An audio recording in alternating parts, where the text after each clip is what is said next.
자리 널널한데? 요거 토마호크의 사이드 요거 맛있다는 갈릭 브레드. 주문 들어오면 여기서 바로 그런가 보다.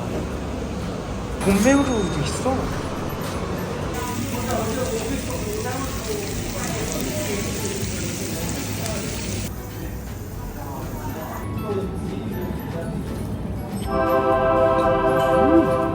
생각났어요.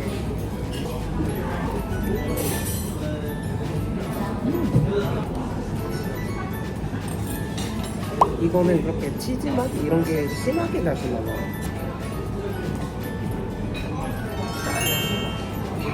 봄메로가 나왔어요. 저 이거 처음 먹거든요. 와.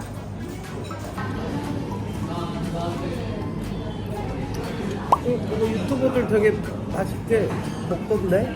이게 맞아? 너무 느끼한데? 봄메로에 후추 올려가지고. 오, 이건 진짜 메론 소스 있어야겠다. 마늘빵이 굳이 여기서 시켜 먹어야 될 정도는 아니거든요. 고기랑 같이 먹어도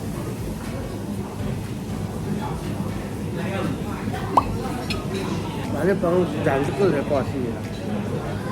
트러플 소스 맛있다. 소스는 스파이시보다 후추랑 트러플이 나아요. 근데 무난하게 후추 소스가 제일 나아. 비싼 줄 알았는데 135? 153? 이 정도면 근데 가격이면 뭐 괜찮지. 먹을만하지.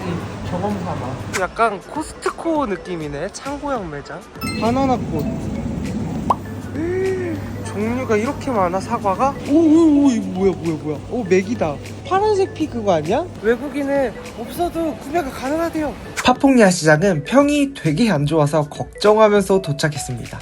보통 야시장하고 비슷하긴 한데 조금만 눈 돌리면 민망할 정도의 가게가 많아 가족 단위의 여행객들은 전혀 안 보이긴 하더라고요. 가족끼리 여행 왔다면 여긴 피하는 게 좋을 것 같습니다. 친구가 먹고 싶다는 나띠가 보여 바나나 누텔라 조합으로 시켜봤어요.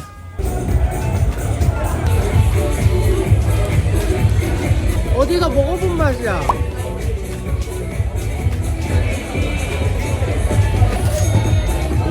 한국에서 제로만 먹다가 액상과당을 그냥 풀로 먹네. 간단하게 조식 먹어주고 엄청 유명하다는 소갈비 국수 먹으러 왔습니다. 입구에서 계속 고기를 삶고 계시고 벽에는 미슐랭 스티커도 있더라고요. 저희는 2번, 6번 주문했습니다.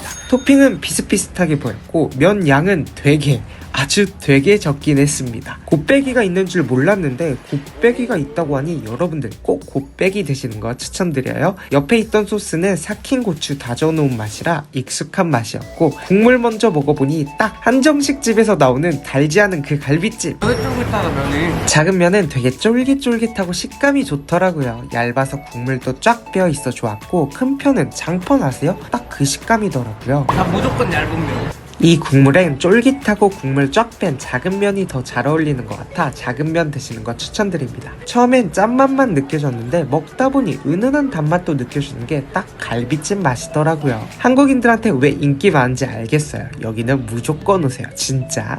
벌써부터 이렇게 웨이팅이 있어요. 갈비국수 양이 적어 다른 음식점 찾아보니 바로 근처에 미슐랭 맛집이 있더라고요. 가장 유명한 메뉴 2가지 시켰습니다. 마늘후추 양념한 게까지와 게살볶음밥 시켰어요. 게까지는 밥 없이 시키면 게까지가 조금 많이 나오는 것 같았고 볶음밥은 게살 부위도 고를 수 있었습니다. 게까지는 쫄깃쫄깃한 게살에 마늘 후레이크가 짭짤해서 이거 완전 밥반찬이었어요. 볶음밥 진짜 이거 분량도 나고 완전 고슬고슬한 볶음밥인데 호텔에서 진짜 맛있는 볶음밥을 먹으면 딱 이 느낌이지 않을까 싶었습니다. 게살은 또 얼마나 푸짐하게 들어있는지 제가 먹어본 볶음밥 중 이거 역대 최고였어요. 2명이서 게까지 볶음 밥 없이와 게살볶음밥 시키면 딱 좋을 것 같고 갈비국수랑 여긴 가까워서 한 번에 묶어서 오면 좋을 것 같습니다. 금액은 인당 40.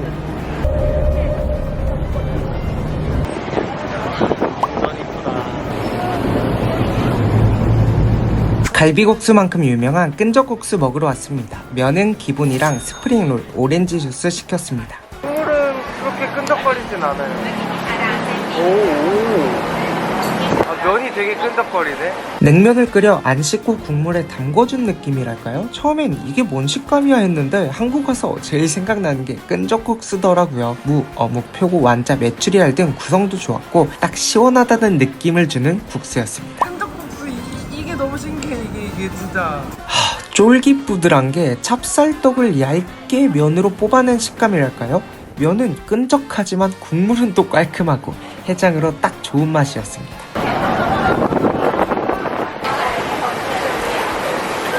꽉 찬 약지만 끈적국수를 안 삶고 그냥 안에 넣고 튀겨놓고 와요.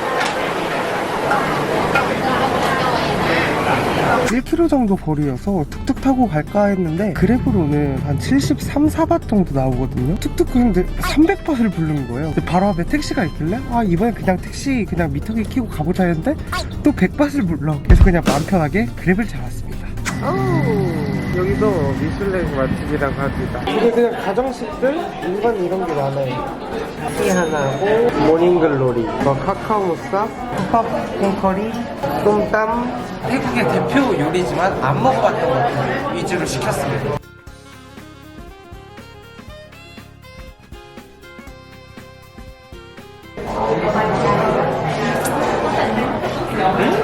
어저께 내가 만든 거랑 똑같은데? 약간 더 팔팔하다? 이게 다 계란이에요.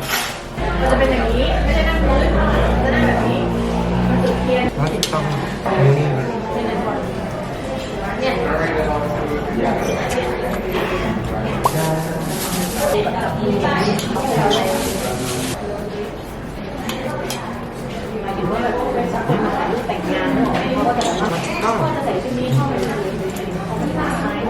게살이 진짜 많이 들어요.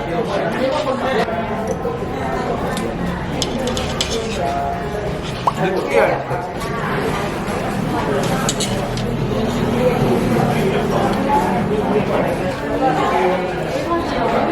모닝글로리는 왜 있는지 잘 모르겠어요.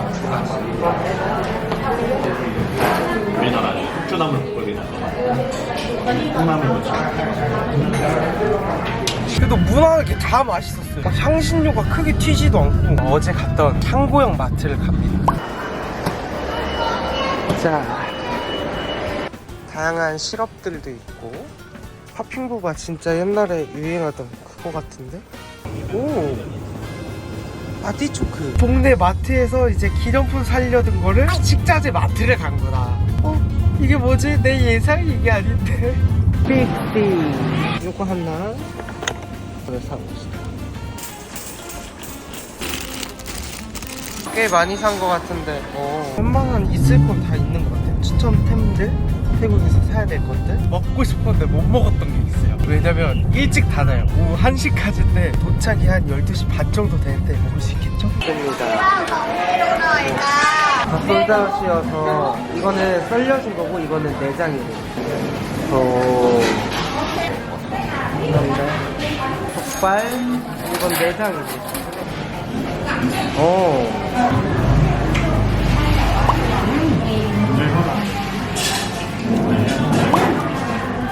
내장 되게 쫄깃쫄깃해요.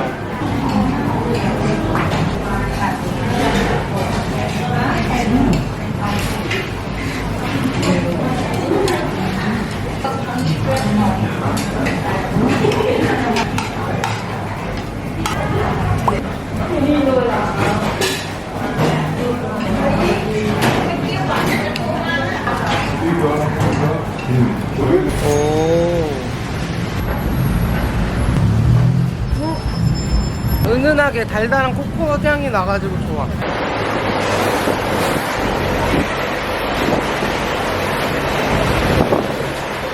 원래 저는 관광지 돌아다니는 거 선호하지 않는 편이거든요. 덥기도 하고 걷는 것도 싫어하는데 막상 이렇게 끌고 오면 또 좋더라고요.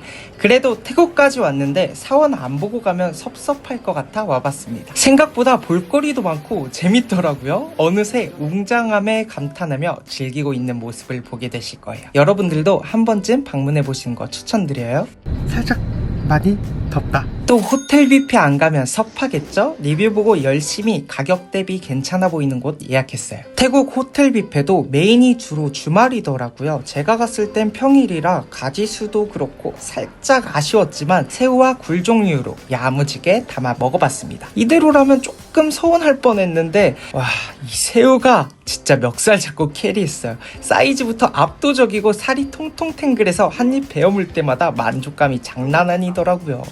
내장 되게 높잖아. 진짜 내장에 새우살 푹 찍어 먹으면 환상입니다. 새우 리필. 저 이날 새우만 7마리 먹었어요. 새우는 1인 1개씩 가져갈 수 있는데 나오자마자 바로 없어지니 가까운 자리에 앉는 게 무조건 이득입니다. 부채새우, 굴, 새우 위주로 계속 먹었고 태국에서도 강새우는 비싼 편이라고 해요. 뷔페에서 보이면 여러분 무조건 드셔보세요. 저 당분간 새우 안 먹어요. 이게 태국에서 많이 먹는 짜오프라야 강새우라고 합니다. 지금 우리나라 새우철이잖아요. 근데 한국 들어가면 새우 생각 안 날 것 같아. 하나투어와 함께한 3박 4일 방콕 먹방이 끝이 났습니다. 진짜 맛있는 음식 원 없이 먹은 것 같아서 너무 행복해요. 편집하면서 가장 생각났던 건 끈적국수와 볶음밥이었는데요. 여러분들은 어떤 게 제일 맛있어 보였나요? 오늘 영상이 여기까지고요. 잘 재밌게 보셨다면 좋아요, 또 버튼 꼭꼭 눌러주시고요. 그럼 저희 다음 영상에 만나요. 안녕. 다음에 어디 갈까요? 난 어디든 좋아 언제든 좋아